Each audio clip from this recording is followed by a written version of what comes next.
Good morning, students. I hope you all are fine and doing really good.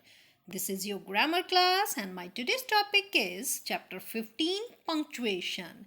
In this chapter, we will learn about what are punctuation marks and what are its different types. Let's start with what is punctuation. Punctuation क्या है? Punctuation is a set of marks or different signs in English. English में जो हम marks को और science को use करते हैं इन आवर सेंटेंस फॉर्मेशन, उन सेंटेंसेस के मार्क्स और साइंस के सेट को हम बोलते हैं पंक्चुएशन मार्क्स.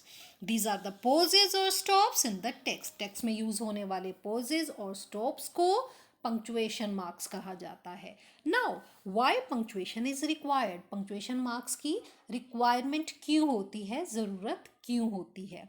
While speaking, जब हम बात करते हैं then we add stop and pause directly. तब हम डायरेक्टली pause ले लेते हैं, थोड़ी देर के लिए चुप हो जाते हैं बात करते हुए, ब्रेक ले लेते हैं बोलते हुए to start with the next talk.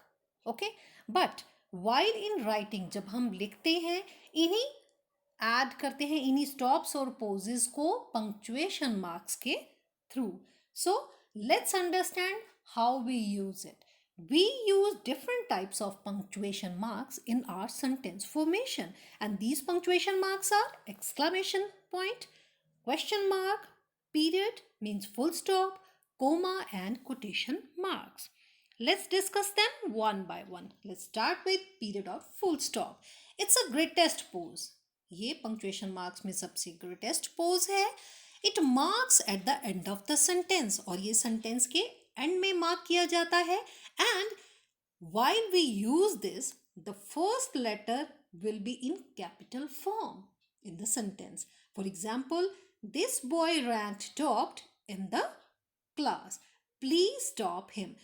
Students, look at the sentences very carefully. जहाँ पे भी हमने full stop को use किया है, in that sentence, the first words, the first alphabet is completely in capital form, whereas it is a this or please.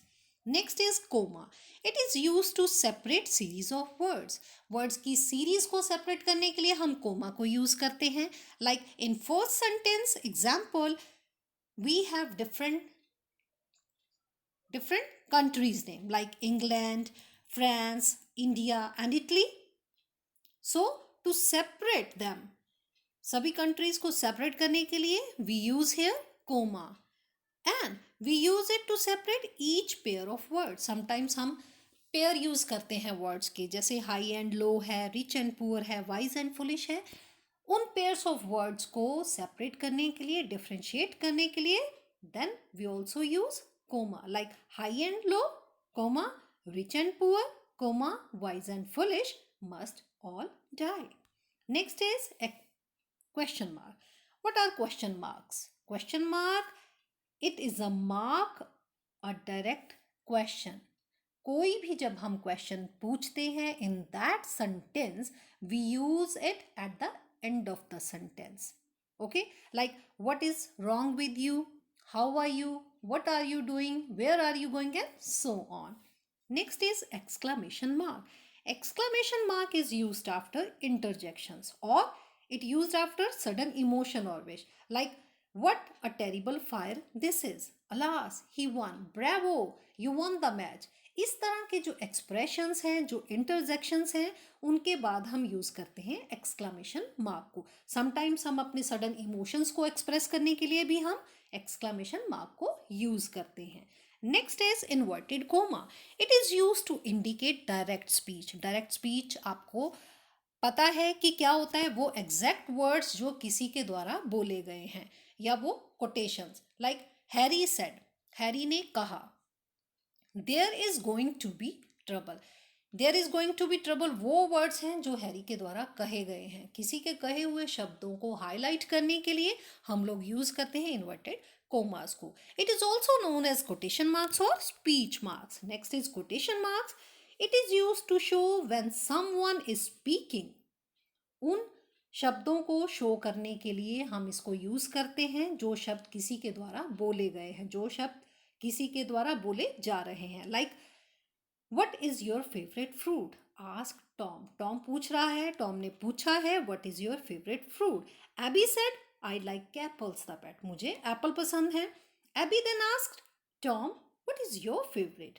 Then Tom replied, I like bananas. ये conversation है जो कि Tom और AB के बीच में हो रही है. उनके जो वर्ड्स हैं, उन्होंने जो बात की है, उन वर्ड्स को, उनकी स्पीकिंग को हाईलाइट करने के लिए we always use quotation marks. Okay students, it's a very simple concept. I hope you get it in a very better way. This is your homework in part A, B, C, and D. The sentences are there. You have to just put full stops, question marks, and exclamation marks there. I hope you can do it by yourself. So please attempt on page number 95 and 96, part A, B, C, and D in your grammar book. Thank you. Have a great day.